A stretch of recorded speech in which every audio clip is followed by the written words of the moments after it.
Paz do Senhor Jesus, meus irmãos, tudo bem? Aqui é o Anderson Monteiro, novamente com vocês. Estamos aí entrando no próximo trimestre da editora Betel, certo? E o tema é magnífico, sobre o projeto de Deus, sobre a família, tá? Quero agradecer a cada um de vocês que estão aqui no canal, inscritos, vocês que estão vendo esses vídeos, né? Vocês que estão aprendendo com a gente aí, muito obrigado, que Deus te abençoe, sua vida, seu ministério, sua casa. E continue conosco, continue nos ajudando a compartilhar esses vídeos, se curtindo, comentando, né? E você se inscreva também no nosso canal, tá ok? A lição Betel, né? Primeiro trimestre de 2024. A primeira lição começa dia 7 de janeiro, certo? No domingo próximo agora. E nós temos o tema seguinte, o projeto estrutural da família. Nós vamos trabalhar esse conceito do projeto estrutural da família. Eu estou com uma versão em PDF aqui, né, no computador, e você pode acompanhar a gente, você que é professor de escola dominical, você que, né, ama a EBD, ama a Escola Bíblica Dominical, principalmente esse assunto sobre família. Família tem sido bastantemente atacada, né? A família tem sido alvo e é um dos principais alvos, né, do nosso adversário. Então vamos aprender um pouco aqui hoje sobre esse projeto estrutural, tá ok? Lembrando que ao longo da lição nós vamos sempre estar, né, pincelando as questões da batalha espiritual, né, que é um tema que eu também achei interessante introduzir nessa lição acerca da batalha espiritual, porque não é somente um ataque ou não é somente uma estrutura física, certo? Uma estrutura entre pais e filhos, esposo e esposa, certo? É uma estrutura também que nos dá, né, um conceito do que é a batalha espiritual e o que a batalha, o que na verdade nessa batalha espiritual, qual é a visão e os pontos visados na família que serão atacados, e nós vamos analisar isso no decorrer da lição, tá bom? É bom sempre já começar enfatizando isso aqui, tá ok? O nosso texto áureo que o comentarista utilizou é Gênesis capítulo 2, versículo 18, e ele diz assim: E disse o Senhor Deus, não é bom que o homem esteja só. Far-lhe-ei uma adjutora, uma auxiliadora, dependendo da sua tradução, que esteja como diante dele, né? Que esteja como diante dele ou que esteja junto com ele, dependendo da sua tradução.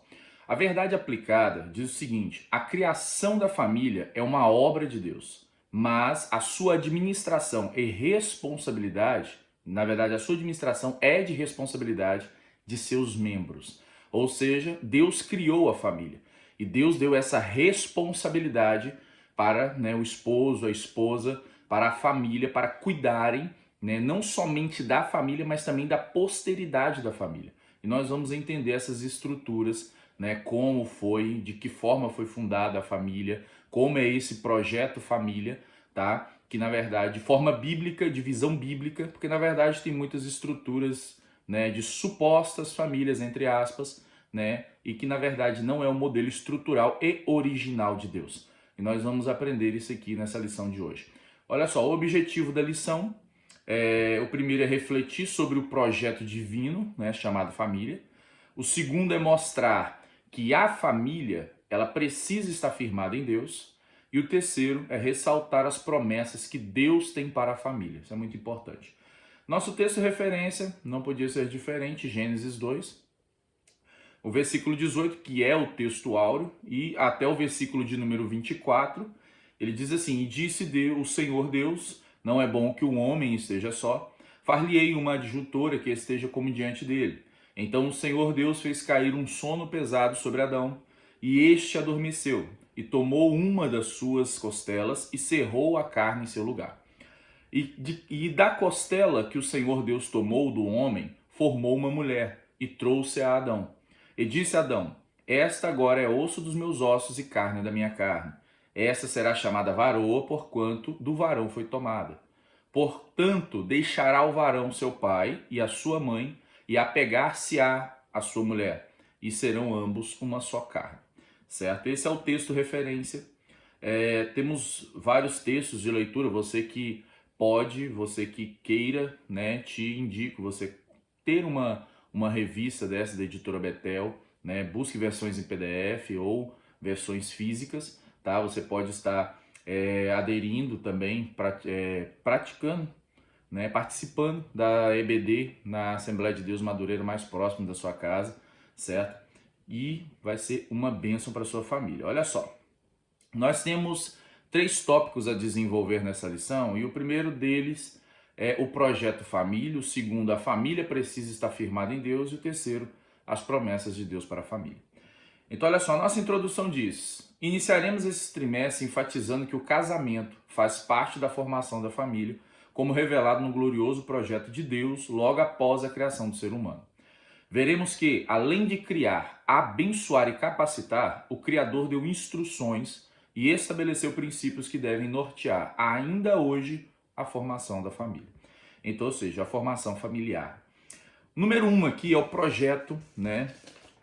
É o projeto família. Te fiz algumas anotações, alguns pontos, porque senão a gente vai lendo muito a lição e às vezes o vídeo fica muito extenso, certo? Mas na verdade vamos pincelar, vamos pegar alguns pontos, vamos comentar esses pontos e esses pontos vão trazer luz ao entendimento, ao nosso entendimento, para que possamos entender melhor a mensagem transmitida nessa lição e também para os demais professores também estarem, né, utilizando na escola bíblica dominical. Olha só, o primeiro ponto aqui, o primeiro tópico é o projeto família. Eu vou ler a introdução desse tópico, certo? Definição de projeto. O comentarista vai trazer uma definição do que seja um projeto. Descrição escrita e detalhada de um empreendimento a ser realizado. Plano, planejamento, intenção de fazer ou realizar algo. Isso é um projeto, certo? Alguém que planejou, alguém que arquitetou, alguém que viu ali e falou assim: olha, eu vou escrever, é dessa forma que eu quero, é desse jeito que eu quero, é esse modelo que eu quero utilizar. Então isso é um projeto. Certo? Então todo projeto tem um arquiteto, ou seja, quem é a cabeça pensante, quem é a pessoa que está pensando, quem é a pessoa que está criando e quem é o arquiteto desse projeto é o próprio Criador, é o próprio Deus. Então a família, ela não é uma instituição ou ela não é um projeto criado pelo ser humano. A família é um projeto criado por Deus. Então o próprio Deus instituiu a família, o próprio Deus trouxe a família. Então, a família é um projeto de Deus. Nós precisamos colocar isso em mente, porque, na verdade, muitas famílias nos dias de hoje têm se esquecido que família é projeto de Deus e, na verdade, têm tratado a família como projeto humano ou projeto próprio. E nossos projetos, nós mesmos fazemos projetos. Eu posso fazer um projeto, agora 2024, podemos fazer um projeto, eu posso fazer um projeto e simplesmente querer abandoná-lo, certo? Vou traçar um outro projeto simples, é corriqueiro do ser humano, mas não é assim com Deus. Deus traçou um projeto e esse projeto, ele rigorosamente, ele tem que reger da maneira que Deus traçou. Então a família é um projeto imutável, irrevogável de Deus, certo? Nós precisamos colocar esses conceitos, certo? Porque na verdade é um conceito absoluto. A Bíblia é um conceito absoluto. A Bíblia é a palavra absoluta, certo? Ainda que muitas pessoas, muitas famílias não queiram que, na verdade, trabalhar esse absolutismo da palavra, mas na verdade a família é absoluta, é um projeto absoluto. E nós vamos ver a estrutura divina, a estrutura que Deus deu à família para que ela, né, fosse de fato organizada e praticada, né, no sistema original. Certo? Nós vamos analisar isso aqui. Então, olha só, ele finaliza o último ponto dizendo assim: todo projeto tem início e este projeto foi concebido ainda no Jardim do Éden. Ele cita que, na verdade, é os textos que nós lemos, né, de Gênesis capítulo 2, versículo 18 e 24. Então, olha só, nós temos 3 pontos. 1.1. 1.1 fala das finalidades do projeto, ou seja, quais são os principais objetivos do projeto, certo?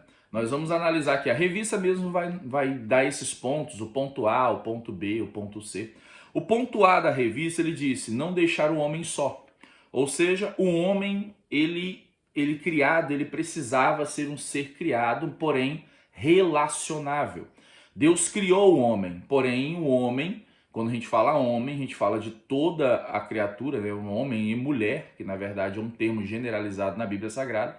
Todo homem e toda mulher são seres que foram criados para serem relacionáveis. Eles precisam se relacionar. O próprio Deus diz, não é bom que o homem esteja só. Ou seja, eu preciso e eu quero, é da minha vontade que o homem seja um ser relacionável. E as suas relações, ele vai se desenvolver, porque na verdade a relação ela tem suas camadas, tem seus níveis, e a relação ela vai se desenvolver, até porque para também com Deus nós precisamos ser pessoas relacionáveis com Ele, estar em comunhão com Ele. Então esse foi um dos principais motivos, uma das finalidades da família, não é estar só, é estar em família, é estar em conjunto, certo? O segundo ponto aqui que o comentarista traz, no 1.1, é não deixar sem a disjuntora. Essa disjuntora, aqui a gente precisa entender essa questão aqui, que é uma auxiliadora, uma pessoa que ajuda, uma ajudadora, dependendo de traduções, seja uma NVI, uma NTLH, né, uma NVT, vão falar de auxiliadoras, ajudadoras, certo? Alguém que compartilha, certo, das promessas e também dos projetos. Ou seja, é uma pessoa que está no mesmo patamar, tá? Nós vamos falar um pouco mais disso aqui um pouco para frente, né? Porque no ponto C aqui, o comentarista ele fala ter alguém do mesmo nível, certo? Que é justamente isso. Dentro da camada bíblica, dentro dos textos bíblicos, do conceito bíblico, a mulher não é menor do que o homem, entendeu? Em hipótese nenhuma. Existem funções, o homem tem sua função, a mulher tem sua função, mas os seus valores, o valor de cada um não distingue um do outro. Para Deus, os dois têm o mesmo valor. Cristo, quando morreu na cruz, ele morreu não só para homens, ele morreu para homens e mulheres, para as almas que estavam precisando ser resgatadas. Então, seja homens ou mulheres, têm o mesmo valor, são equiparados no mesmo valor. O homem não tem mais valor do que uma mulher e uma mulher não tem mais valor do que um homem, certo? Então, o que existe dentro da família? Funções, né? Funções delegadas. A mulher é uma auxiliadora. Por ela ser uma auxiliadora, não quer dizer que ela seja menor dentro de casa, de fato, não é isso, certo? O que está acontecendo aqui, o que nós estamos introduzindo aqui, é o plano perfeito. É porque, na verdade, essa visão de auxiliadora foi deturbada quando o homem caiu, quando o pecado veio e deturbou a glória de Deus no homem. O próprio homem ele se tornou corrompível, corruptível. Então seus pensamentos, seus conceitos, os princípios de Deus se tornaram corrompidos. Então eles corromperam até mesmo a questão dos valores e funções. Então, nos dias de hoje, pessoas que elas olham para a família num sistema humano ou tradicional humano, elas vão, na verdade, trabalhar um conceito humano, uma maneira a qual elas aprenderam. Eu aprendi assim com os meus avós, aprendi assim com os meus pais, é desse jeito que tem que ser a mulher, é desse jeito que tem que ser o homem. Porém, os tratamentos e valores dos princípios bíblicos acabam ficando, né, para trás, acabam sendo esquecidos. Sendo que, na verdade, né, quando Paulo vai escrever isso, ele vai falar que o homem tem que amar a esposa como Cristo amou a igreja, né? Então, ou seja, falando que a mulher também é um vaso frágil, precisando de maior cuidado. O próprio apóstolo Tiago vai dizer, se nós tivermos alguma coisa, nós homens, tivermos alguma coisa contra as nossas mulheres, né? Se nós não tivermos brigados, estivermos em atritos, as nossas orações não são correspondidas, ou seja, o valor da mulher é muito alto para Deus, né? Assim como o homem. Então, isso foi restaurado em Cristo, certo? Enquanto o pecado, na verdade, deturbou o sentido original da família, da estrutura, ele desestruturou a família, agora, na verdade, Cristo restaurou o modelo original da família. Então, ou seja, a mulher e o homem têm o mesmo peso, têm o mesmo valor, porém, as funções continuam sendo as mesmas delegadas por Deus, certo? Então, quando ele fala de criar uma adjuntora, não é somente uma pessoa, não é uma empregada, não é uma escrava, não. É uma pessoa que vai te ajudar, é uma pessoa que vai fazer parte, não te ajudar, fazer parte dos sonhos, dos projetos, das bênçãos, das promessas. Essa pessoa fará parte, então, ou seja, ela estará do seu lado. O que é para você é para ela, o que é para ela é para você. Então nós precisamos, na verdade, repincelar esses conceitos de estrutura original do projeto de Deus, que é a família, certo? Então muitos outros pontos aqui também, ele vai citar no 1.1, que é socializar o homem através da família, né, o homem com seus filhos. Na verdade, a família, o que é uma sociedade? Na sociedade é um conjunto de famílias. Isso é basicamente a sociedade.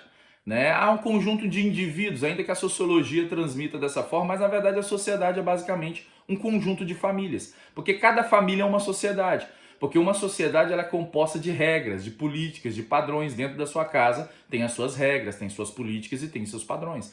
Então, na verdade, a família ela é uma forma sociável de viver, porque ela é uma forma relacionável. Se dentro da sua casa você não tiver comunhão, se não tiver conversa, não tiver diálogo, não tiver umas regrinhas, né? Não tiver as coisas, na verdade, como elas deveriam ser e devem ser, na verdade vai virar uma baderna, vai virar, infelizmente, né, um alvoroço e você não vai conseguir viver em família. Então, na verdade, a família é uma pequena sociedade. Ela é uma sociedade. E é a sua sociedade, né, a nossa sociedade. E o último ponto que o comentarista coloca é sobre frutificar e multiplicar. E você pode perceber que tudo na Bíblia que é relacionado à bênção e promessa, ela sempre está entre o frutificar e multiplicar. Deus sempre traz bênçãos em abundância, certo? Então está relacionado não somente a bênçãos atuais, mas bênçãos de posteridade, né? Acerca dos filhos, bênçãos sobre os filhos dos filhos, né? Como nós vemos na própria Bíblia Sagrada, certo? Então olha só, o projeto de Deus não tem prazo de validade. A família não tem um prazo de validade, certo? A família é um projeto eterno. Isso é algo que nós temos que ter em mente. Vamos para o 1.2? 1.2, vamos lá. 1.2, investimentos do projeto. Nós falamos sobre as finalidades, os principais objetivos da família, né? Ter uma adjuntora, o homem não pode viver só, o homem é um ser relacionável, a família é um lugar sociável, a família é um lugar de prosperidade e de bênçãos, porque na verdade sobre a família está as grandes bênçãos, certo? Se você quer ser uma pessoa abençoada, né? Antes eu tenho uma família, minha família está desestruturada, reestruture. E aonde eu encontro essa estrutura? Na Bíblia. A Bíblia é o nosso manual de instrução para a estrutura da família. Só conseguimos, irmãos, alcançar as bênçãos bíblicas, as bênçãos de Deus para a nossa família, se nós estivermos de acordo com a Bíblia, se nós estivermos de acordo com princípios. Eu sempre digo isso, princípios geram prosperidade, princípios geram bênçãos. É através dos princípios que nós alcançamos as bênçãos de Deus que já foram delegadas, já foram outorgadas para nós, certo? Então olha só, 1.2, investimentos do projeto, certo? E quais são esses investimentos que o comentarista ele vai colocar? Olha, amor. Para se ter família, precisa se investir amor, certo? Nós precisamos nos doar. Amor, ele envolve algumas camadas. Eu gosto muito de ler livros do Billy Graham, principalmente Billy Graham Responde, é um dos livros que eu mais gostei de Billy Graham, e ele traz um conceito de amor maravilhoso. Ele fala sobre o amor em suas camadas. O amor, o primeiro de todos, quando Paulo ele vai falar sobre suportai-vos uns aos outros, Billy Graham ele define isso como a camada do respeito.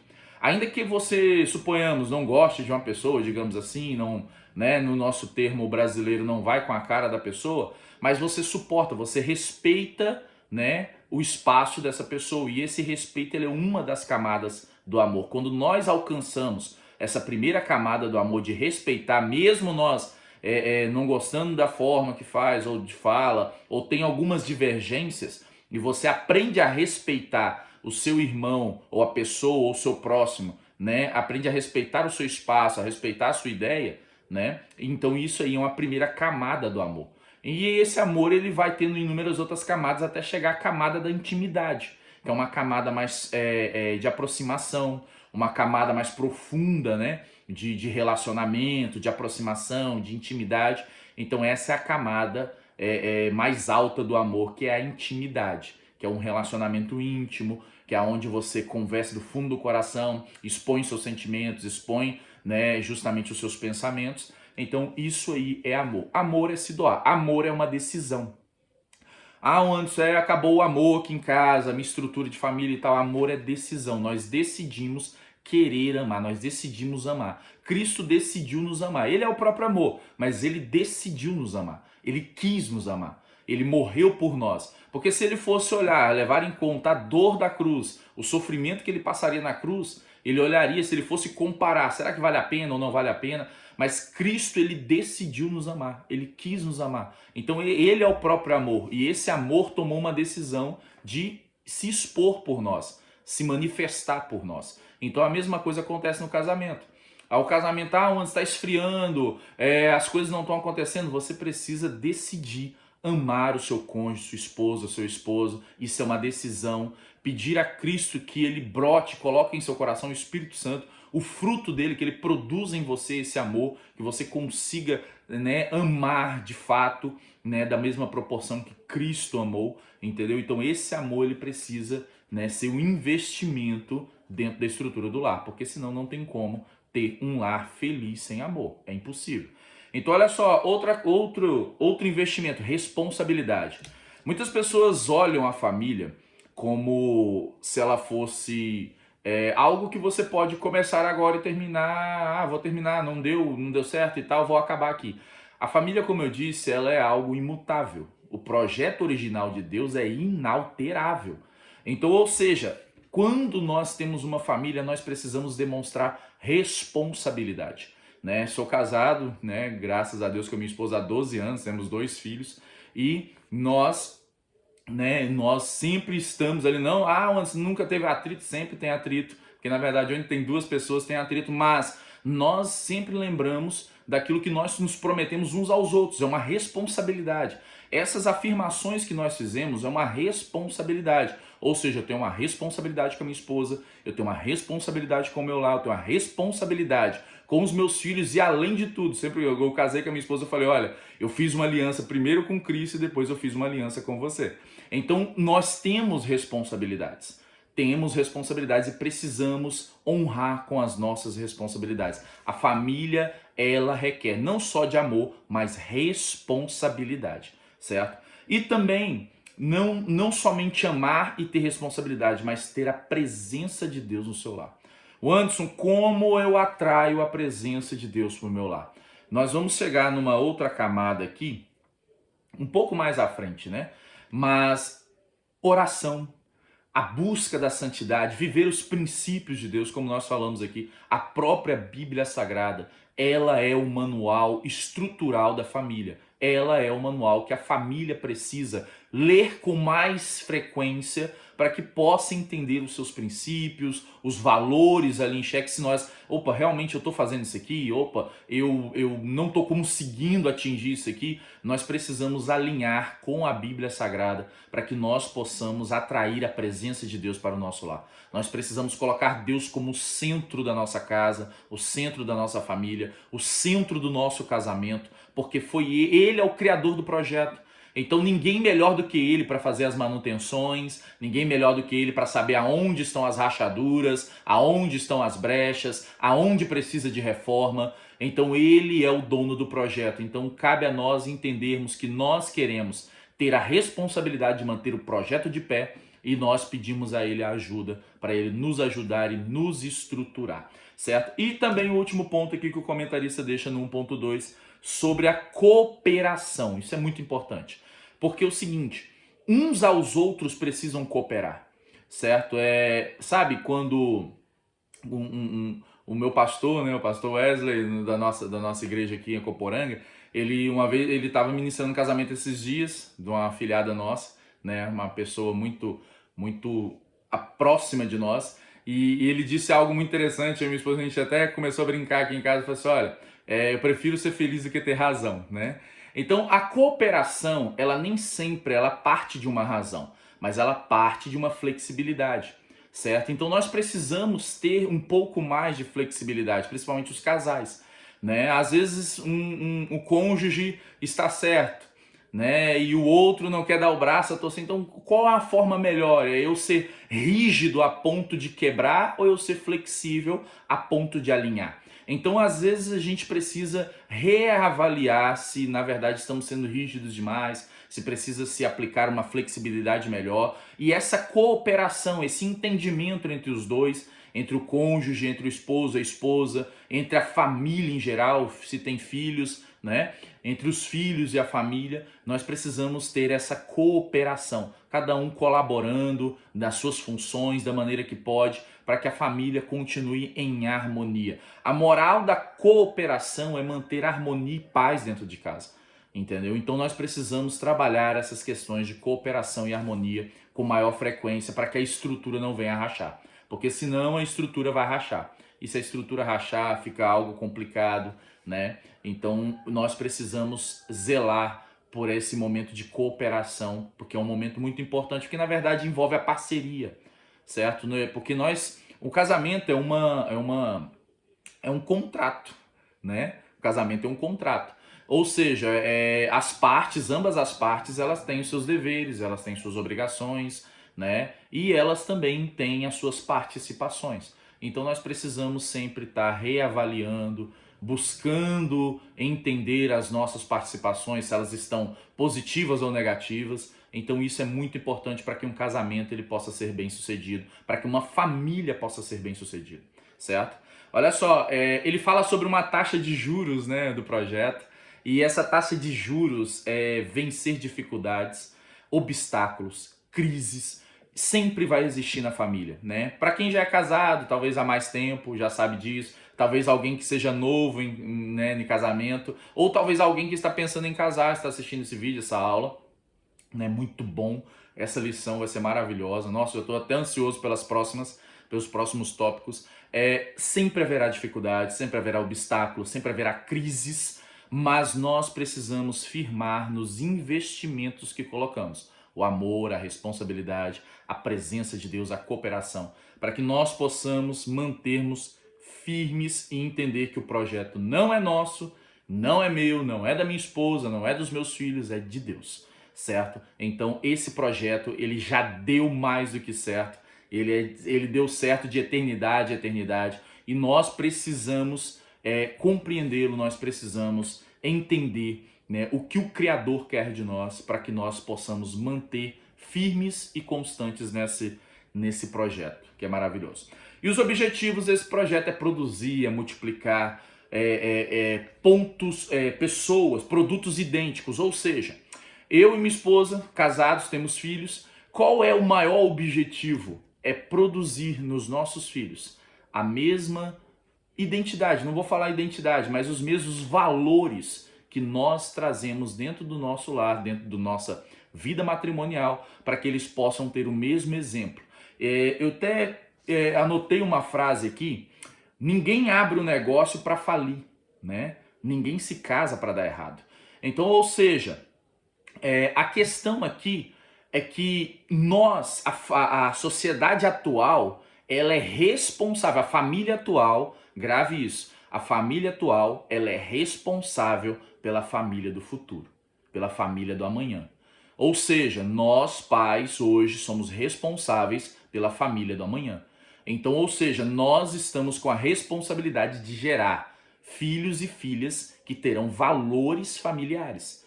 Então isso está em nós. Se nós somos os bons cristãos que nós dissemos que somos, nós precisamos transmitir de fato esse mesmo legado, essa mesma vontade, essa mesma responsabilidade, essa mesma fidelidade ao projeto para os nossos filhos, para que eles possam também transmitir para os filhos dos filhos e assim as gerações serem mais constantes no projeto de Deus que é a família, tá certo? Então olha só, vamos por 1.3 para nós finalizarmos o tópico 1, senão vai ficar extenso esse vídeo. Olha só, especificações do projeto. Quais são as especificações do projeto? O comentarista ele colocou assim: a fórmula para o projeto original. Deus criou macho e fêmea. A família original, a família máter, a célula máter da sociedade, ela é composta por macho e fêmea, homem e mulher, nas suas naturezas originais, certo? Uma família, para que gere bênçãos de Deus, para que ela tenha sobre ela as bênçãos do Senhor, ela tem que ser composta na estrutura original. Não adianta, né, uma sociedade de um país, um sistema de um mundo criar um tipo de família ou vários tipos de família e falar, não, isso aqui é um tipo de família. Pode ser aceito pela sociedade, pode ser aceito pelo Estado civil, pode ser aceito pelo governo, pode ser aceito de nível global, mas se não está no padrão divino, não tem a bênção da família. Então nós precisamos reafirmar esses pontos de que a bênção está sobre a família da estrutura original, homem e mulher, macho e fêmea, certo? Nós não podemos sair disso aqui, porque na verdade, fora disso, é procedência do maligno, é algo que está fora dos parâmetros da Bíblia Sagrada, certo? Então olha só, deixar pai e mãe é algo tão complexo, né, nós entrarmos nisso aqui, mas quando a Bíblia fala deixar pai e mãe, não está falando de abandonar pai e mãe. Ele está falando de um conceito de que uma pessoa que casou, ela tem uma nova vida, certo? Ela unir-se-á o homem com sua mulher e se tornarão uma só carne. Ou seja, ele está falando de particularidades, de intimidades, de decisões, de experiências que eles viverão a partir de agora. Ou seja, muitas pessoas permitem pais entrarem nos seus casamentos, mães, né, falarem, e não tem um diálogo entre eles mesmos, e isso acaba interrompendo a estrutura do casamento.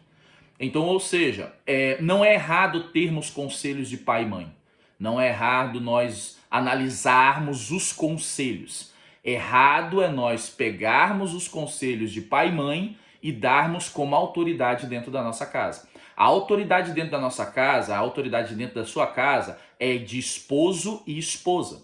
Deus, ele delegará bênçãos e autoridade quando haver concordância entre os casais. Minha mãe disse isso, não, a sua mãe disse isso. Se houver discordância, meus irmãos, com todo respeito, mas com muito temor, não vai haver bênção dentro da sua casa. Porque a concordância tem que partir do cônjuge, tem que partir do esposo e da esposa. Os dois têm que estar em comum acordo, em unidade, em comunhão. Minha mãe disse que era para fazer assim, não, vamos sentar aqui, realmente é isso? Realmente dá certo? Vamos analisar, vamos chegar a um senso, esse conselho foi legal? Não foi legal, então tá tudo certo, então vai haver bênção. Agora, se há uma discordância, né, se nós queremos pegar as palavras dos nossos pais, às vezes a gente está tão ligado aos pais, né, tão ligado às mães, ou o esposo, ou a esposa, ou vice-versa, ou os dois, né, que se esquecem que um casamento agora é uma vida dos dois. Os dois vão ter suas próprias experiências, perdão a expressão da palavra, mas é a verdade, vão quebrar a cara juntos, né? Vão acertar juntos e vão aprendendo com as suas experiências como cônjuges, como casais. E isso precisa ser trabalhado no meio dos casais, certo? Então nós precisamos deixar isso bem claro, que deixar pai e mãe não é abandonar pai e mãe, não é deixar de ouvi-los e nem deixar de honrá-los, certo? Mas é entender que dentro da tua casa, dentro da tua família, existe dois que precisam pensar como um. E isso é casamento, certo? Então vamos lá, continuando, iniciar a sua mulher, ou seja, falando de casamento monogâmico. Irmãos, casamento monogâmico é o casamento com uma mulher. Você casou com a sua esposa, você casou com o seu esposo, ele é o seu único homem, ela é a sua única mulher. Não tem um outro critério ou uma estrutura de casamento a qual um homem pode se casar ou ter mais de uma mulher. A sua esposa, a sua disjuntora, a sua auxiliadora é até que a morte o separe. Então, ou seja, isso é bíblico. Fora disso, irmãos, não está na Bíblia. A Bíblia não dá amparo para que um homem e uma mulher tenham mais de um ou, né, na verdade, como outros casamentos que são constituídos em outros lugares, como nós acabamos de dizer anteriormente sobre o assunto, né, do casamento original macho e fêmea. Ou seja, homem e mulher. Ou seja, não existe parâmetro bíblico para que um homem tenha mais de uma mulher ou para que a mulher tenha mais de um homem. Então, ou seja, você casou com seu cônjuge, ele é o seu esposo, ele é o seu amado. Como o apóstolo Paulo disse, o seu corpo agora, da esposa, não pertence a você, pertence ao seu marido. E o corpo do marido não pertence a ele, pertence à sua esposa. Então, ou seja, quando você casa, Você tira a autoridade de decisão sua. Você não pertence a você mais, você pertence ao seu cônjuge. E isso é vice-versa. O esposo pertence à esposa e a esposa pertence ao esposo, certo? Acabou. É a mesma analogia de Cristo para a igreja. A igreja pertence a Cristo e Cristo pertence à igreja, certo? Então é essa a analogia. Não tem nada fora disso. Tá ok, meus irmãos? Esse é o tópico 1, tá ok? Vamos para o tópico 2. A família precisa estar firmada em Deus. Olha, isso é muito interessante. Muitas famílias, elas estão achando que podem constituir família sem ter a bênção e a presença de Deus na sua casa. Não tem como. Você pode até constituir, mas vira um pé de guerra. Não retém a bênção do Senhor para a sua casa. Não atrai a presença. Vamos lá entender isso? É sobre termos a presença de Deus em nossos lares. Muitas pessoas já perderam a presença de Deus nos seus lares. Porque, na verdade, queriam quebrar muitos princípios, né? Muitos homens quebraram muitos princípios, muitas mulheres quebraram muitos princípios, e talvez sejam princípios até mesmo estes que nós falamos anteriormente sobre a estrutura, e muitas pessoas afastaram a presença de Deus dos seus lares. Então olha só, o 2.1 da nossa revista ele fala o seguinte: o casamento é a base sólida e oficial para a implantação da família. Então ele vai enfatizar o quê?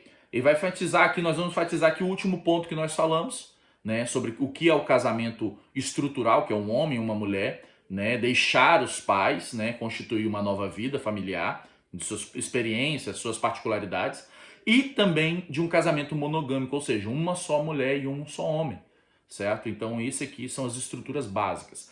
E o casamento é um projeto indissolúvel. Ninguém pode desfazer o seu casamento, tá? Ninguém. Deus, ele criou um projeto que não tem como ninguém colocar um defeito e nem falar assim, eu vou rasgar o papel do projeto. Casamento é único, certo? Nós precisamos ter mais temor com a questão do casamento. Casamento é algo único, é algo sério, porém é algo que nos traz muitas bênçãos, mas é algo muito sério, muito sério. E nós precisamos trazer à tona novamente essa seriedade no casamento e na família. Porque, na verdade, muitas coisas têm se deturbado. Cristo morreu por nós, irmãos. Cristo nos perdoou, Cristo nos lavou, nos redimiu. Mas nós precisamos ter mais temor acerca da família. O 2.2 ele fala: a família deve cultivar a prática devocional. Isso aqui é interessante. Nós falamos antes aqui sobre a presença de Deus e como faz para atrair a presença de Deus.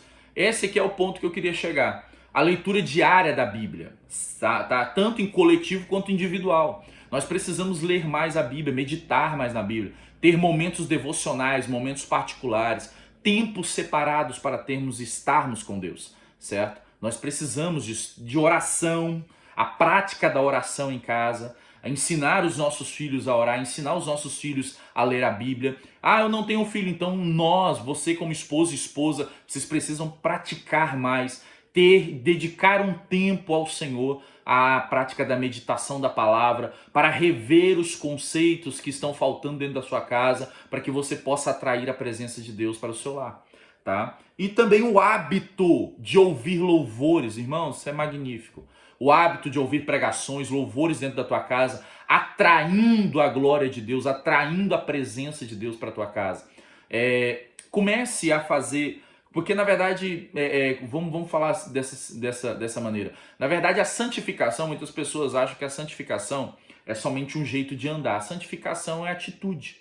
Nós temos a atitude de renunciar o que nós não queremos ouvir, o que nós não queremos falar, o que nós não queremos vestir, o que nós não queremos comer, o que nós não queremos consumir, o que nós não queremos fazer. Santidade está relacionado no que nós queremos para agradar a Deus e o que nós não queremos, certo? Ou seja, nós precisamos ter essa prática da santidade dentro de casa, ouvir louvores, meditações, pregações, ensinos da palavra, para que nós possamos atrair bênçãos para dentro do nosso lar.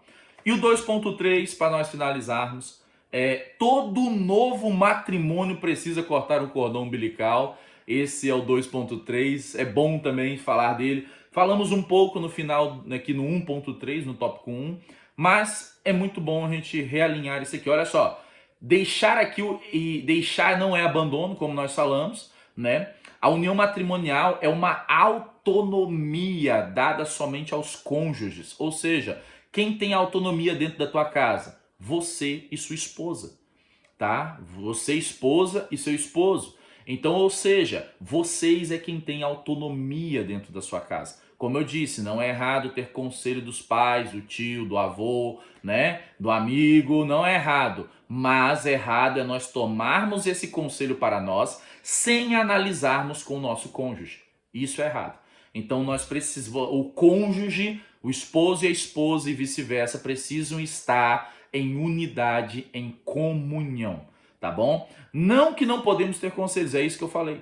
Né? Nós precisamos buscar sim conselhos, né? Na multidão de conselhos nós achamos sabedoria. Nós temos que achar sim conselhos, buscar conselhos, ser mais sábios, né? Temos, mas precisamos analisar com o nosso cônjuge, certo? Nós precisamos alinhar, né, com os nossos cônjuges. Casamento não vem pronto, aprendi isso também. Ninguém casa pronto, irmãos, ninguém. Ah, eu tô com medo de casar, porque não sei se não se dá certo. Ninguém casa pronto. Casamento é para você casar e você vai aprender o que é uma vida de casado. Casamento não vem pronto. Agora, o princípio do casamento vem pronto. A estrutura do casamento vem pronta. O manual do casamento vem pronto. O manual de como instruir uma família, construir uma família vem pronto. E aonde está antes? Na Bíblia Sagrada.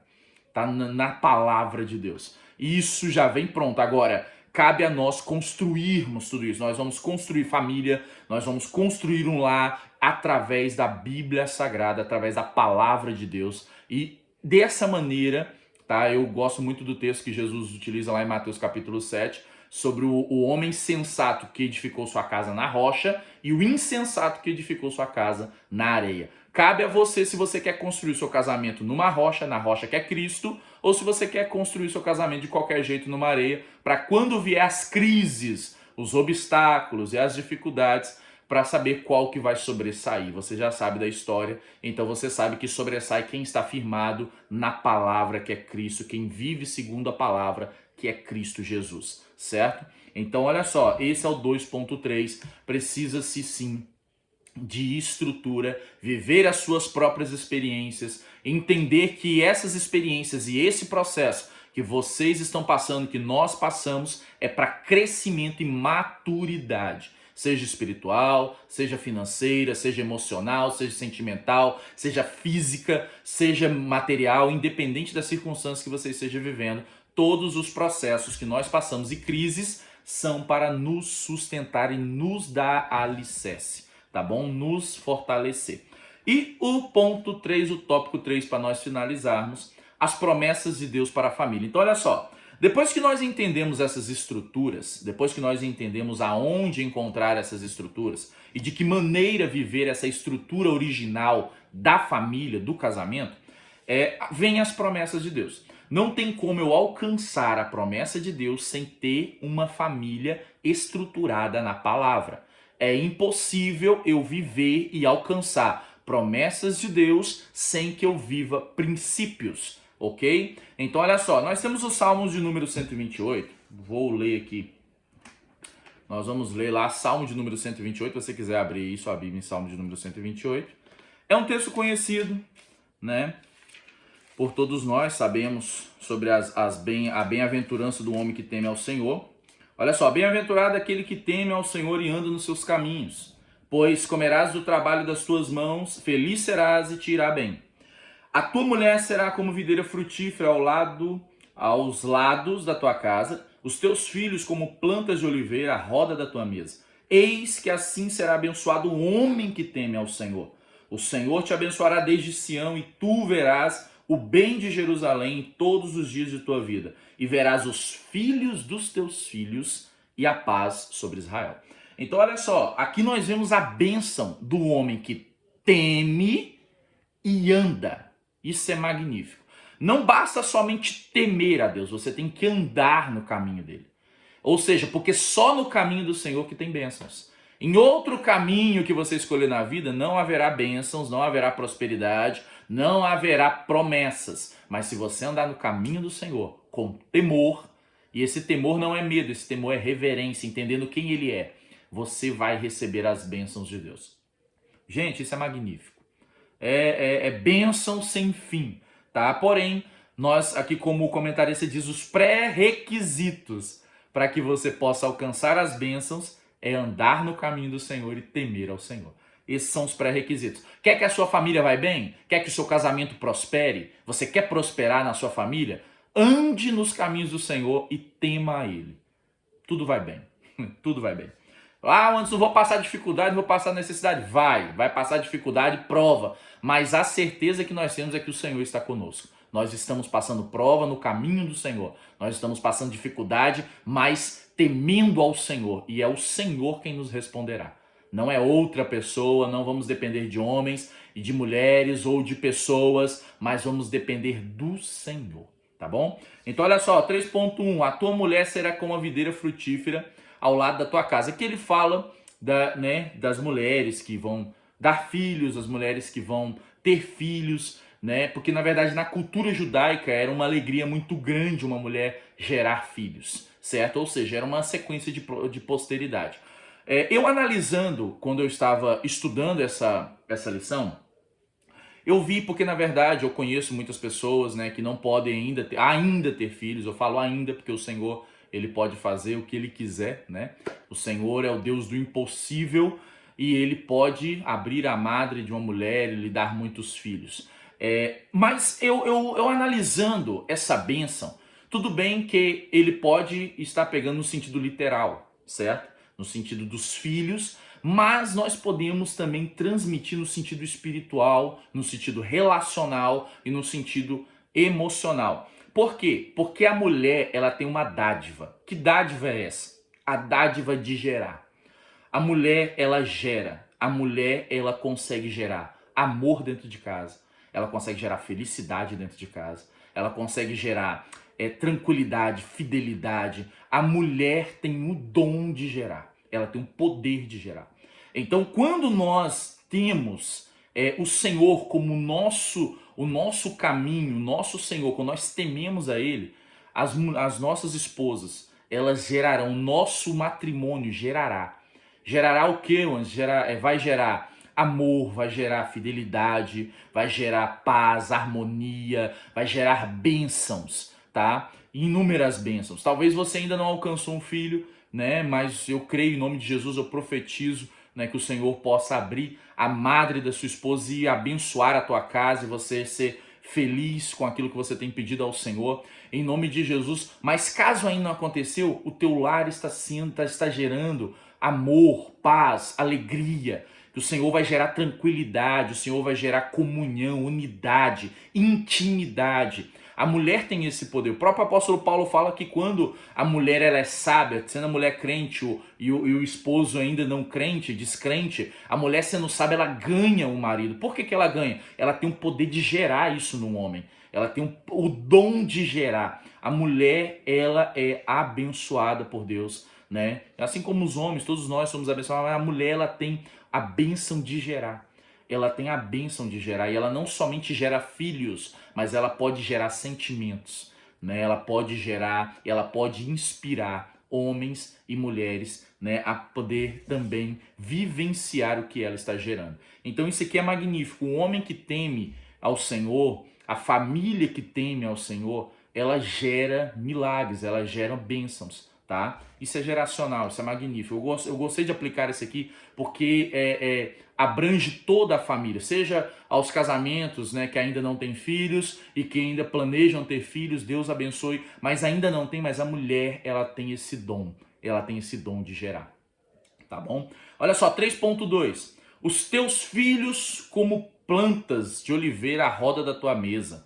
Isso é magnífico, ele fala da saúde, da vitalidade, da força dos filhos. Filhos fala de posteridade, fala de bênçãos que vão ser ainda mais longas, né? Sobre longevidade dos filhos, né? Sobre a posteridade, a herdade. Então, olha só, um homem temente a Deus, ele tem filhos fortes. Fortes psicologicamente, fortes emocionalmente, né? Fortes para poder, na verdade, constituir uma família forte, certo? Então, nós precisamos temer ao Senhor e andar nos seus caminhos e ensinar os nossos filhos o caminho que nós também andamos. Por isso que Provérbios fala, ensina o teu filho o caminho que deve andar. Como que um pai vai ensinar um filho o caminho que deve andar se o próprio pai não está andando no caminho que deveria andar? Então nós precisamos analisar essas questões, porque na verdade, tanto as bênçãos para o meu casamento quanto para os meus filhos, elas estão na responsabilidade e na decisão que eu tenho de servir e andar com o Senhor e temê-lo, né? Então olha só, filhos brilhantes, filhos fortes, só na presença de Deus, meus irmãos. Só na presença de Deus. Vamos lá. 3.3. Viverás para ver os filhos de teus filhos. Entenda uma coisa, além de ser uma bênção, você ser um avô, eu peço a Deus que eu consiga chegar lá e ser um avô e um avôzão coruja, né? Então eu peço ao Senhor para que eu consiga chegar nesse patamar, né? Aos vovôs aí que já chegaram, né? Uma alegria muito grande, mas aos que não chegaram ainda, mas entenda, Deus ele está falando aqui não somente de algo gerado. Olha só, você teve filhos, você tem uma posteridade, sim, só que aqui ele está falando que o homem que anda com ele e teme a ele tem longevidade. Cara, isso é magnífico. Longevidade, a vida dele vai mais. Ele vive mais para ver as bênçãos. Isso é longevidade. Olha que magnífico, ele vai ver os filhos dos seus filhos. Então, ou seja, você vai ter vida para ver isso. Deus vai te dar saúde, fôlego para ver isso. Então é longevidade. O homem que teme ao Senhor, ele tem longevidade com Deus. Isso é magnífico, irmãos. Isso é magnífico. Então essa, irmãos, é a lição, tá? Dei uma estendida aí, mas essa é a lição, tá bom? Olha a conclusão. A família jamais acabará, pois é projeto de Deus para o ser humano e o que Deus faz, homem nenhum poderá destruir. Para nós cristãos é uma responsabilidade, uma honra lutar pelo nosso casamento e pela nossa família, cumprindo a palavra de Deus. Meu irmão e minha irmã, lute pelo seu casamento, porque ele é de Deus. Ele foi o Senhor quem instaurou, o Senhor quem fez, o Senhor quem abençoou, e você vai encontrar força na presença de Deus, e vocês serão prósperos e viverão abundantemente nessa terra. Em nome de Jesus, Deus abençoe sua vida. Muito obrigado por estar conosco até aqui e continue nos acompanhando nos próximos vídeos. Deus abençoe.